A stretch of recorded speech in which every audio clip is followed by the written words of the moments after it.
halka aan joogno waa suuqa ugu weynaa ee ganacsiga ee lagu iibiyo geela waana siinka dheer geela kulluba qiimihiisii sugunto birimo teerso qiimo ahaan neefka birimada ah $1,500 waaye suguntadana waxaa waaye $1,003 hasha hadda calaamaysan $1,400 ayaa laga bixiyey marka hadda maasha Allah waa inkastoo abaare ay iska dhaceen maanta waxay aan joognaa suuqii geela ah hadda kullu wixii warbixinana kullu waa arki doonaa kullu waraysi ahaan hadda geelan yararka ee cagacooska ah moodaan wuxuu ka imaaday Ethiopia hasha ka horeyso calaamad laheedna gobolka Bay waay Bay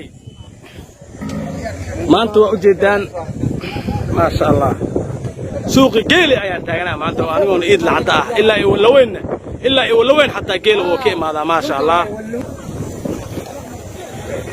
maanta geeli ayaan dhex dabaalanaynaa siinka dheer waa maalin Arbaca ah